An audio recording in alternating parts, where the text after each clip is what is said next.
दोस्तों, हमारे देश की सियासत इतनी नीचे गिरती जा रही है कि उन मुद्दों पर जब देश के सभी दलों के नेताओं को एकजुट होने की ज़रूरत है तो उन मुद्दों पर भी वो आपस में झगड़ते हैं, एक दूसरे को नीचा दिखाने का कोई भी मौका नहीं गंवाते हैं। भारत को नया संसद भवन मिल गया है। 97 वर्ष तक भारत की सरकार का संचालन, भारत की समस्त व्यवस्थाओं का संचालन अंग्रेज़ों के बनाए जिस संसद भवन से हो रहा था उसे हमारे देश ने त्याग दिया और नए संसद भवन की ओर हमारा देश बढ़ चला है। देश को नया संसद भवन मिल गया है। इसके बावजूद जिन राजनीतिक दलों के नेताओं को इस नए संसद भवन में बैठकर काम करना है वह इस कार्यक्रम का बहिष्कार कर रहे हैं और संसद भवन के निर्माण को लेकर, संसद भवन के उद्घाटन को लेकर सरकार और प्रधानमंत्री की भूमिका पर सवाल खड़ा कर रहे हैं। ऐसे में एक मुद्दा सामने आता है कि संसद भवन का उद्घाटन वाकई में किससे करवाना चाहिए। राहुल गांधी ने इस चर्चा को शुरू किया और उन्होंने कहा कि राष्ट्रपति द्रौपदी मुर्मू से इसका उद्घाटन करवाना चाहिए क्योंकि देश की पहली महिला आदिवासी राष्ट्रपति हैं।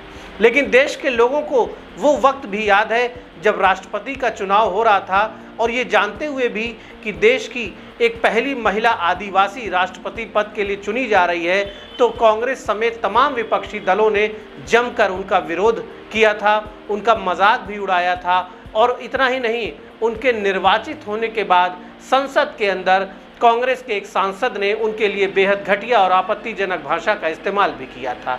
तो ये तो स्पष्ट हो जाता है कि विपक्ष के लोगों को, कांग्रेस के लोगों को राष्ट्रपति की मर्यादा, उनके सम्मान की चिंता नहीं है, वो सिर्फ राजनीति कर रहे हैं।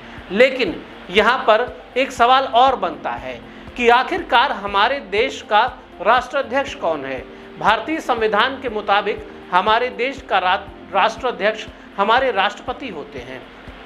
ऐसे में राष्ट्रपति द्रौपदी मुर्मू वो हेड ऑफ द स्टेट है, संपूर्ण भारतीय लोकतंत्र की मुखिया हैं।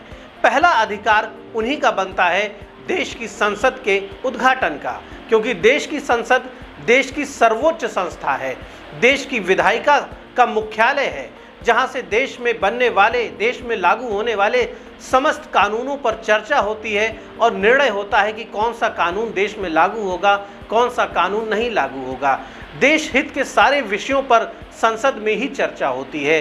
एक तरह से कहा जाए कि संसद ही 150 करोड़ की आबादी जो भारत की होने वाली है, इस बहुत बड़ी आबादी वाले देश के इस सबसे बड़ी आबादी वाले सबसे बड़े लोकतंत्र का संचालन संसद ही करती है। संसद भवन से ही ये संचालन होना है।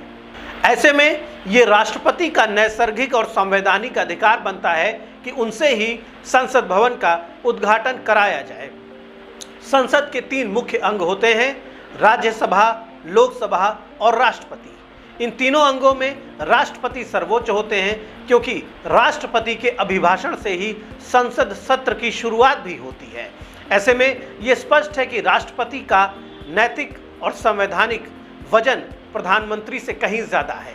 लेकिन हम इसको भी नहीं भूल सकते कि 2014 से लगातार देश की जनता का, देश की अधिकांश जनता का जो बहुमत है, जो जनादेश है, वो देश के प्रधानमंत्री नरेंद्र मोदी के पक्ष में है।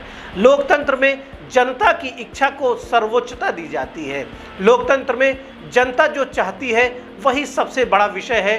जनमत ही सबसे बड़ा मत है और जनमत का सम्मान संसद को भी करना होता है। जनमत का सम्मान लोकतांत्रिक व्यवस्थाओं में सभी को करना होता है, इसमें कोई संदेह नहीं। यह निर्विवाद सत्य है कि 2014 से लगातार प्रधानमंत्री के रूप में नरेंद्र मोदी देश के सबसे लोकप्रिय नेता बने हुए हैं। उन्हीं के नेतृत्व में बीजेपी 2 बार चुनाव जीत चुकी है और देश की अधिकांश जनता नरेंद्र मोदी में आस्था रखती है। राष्ट्रपति द्रौपदी मुर्मू का जो निर्वाचन हुआ उसमें भी नरेंद्र मोदी की महत्वपूर्ण भूमिका रही। उन्होंने ही द्रौपदी मुर्मू, जो कि एक दलित महिला आदिवासी हैं, उनका राष्ट्रपति के तौर पर उनका भाजपा के प्रत्याशी के रूप में चयन किया और उन्हें राष्ट्रपति की कुर्सी तक पहुंचाया, यानी देश का राष्ट्र अध्यक्ष बनाया। तो प्रैक्टिकली देखें तो नरेंद्र मोदी देश के सबसे लोकप्रिय नेता हैं, प्रभावशाली नेता हैं और देश की कार्यपालिका के अध्यक्ष हैं। कार्यपालिका का नेतृत्व करते हैं, सरकार का नेतृत्व करते हैं, नेता सदन भी हैं। ऐसे में उनके द्वारा जो उद्घाटन किया जा रहा है संसद भवन का, उसमें भी कोई गलत बात नहीं है। संसद भवन, जो नई संसद भवन बन के सामने आ रही है, वो प्रधानमंत्री की ही परिकल्पना है। उन्होंने ही उसके विचार को आकार दिया और साकार किया। ऐसे में राष्ट्रपति के द्वारा उद्घाटन होना और अच्छी बात हो सकती है। विपक्ष के लोग मांग कर रहे थे तो उस पर विचार किया जा सकता था, लेकिन अब वक्त नहीं भी बचा है। तो ऐसे में विपक्ष के लोगों को भी अपनी ज़िद, अपना हठ त्यागना चाहिए। सरकार को भी चाहिए कि विपक्ष के भरोसे को हासिल करने का प्रयास करे, विपक्ष से बात करे। और बेहतर होगा कि जब इस पवित्र मौके पर, इस ऐतिहासिक मौके पर सत्ता पक्ष और विपक्ष एकजुट होकर देश का भविष्य निर्धारित करने वाले, देश के भविष्य के फैसले करने वाले, आने वाले भारत और वर्तमान भारत के लिए बड़ी योजनाएं बनाने वाले संसद भवन में एक साथ मुस्कुराते हुए प्रवेश करें और एक साथ इसके उद्घाटन के कार्यक्रम में शामिल हों।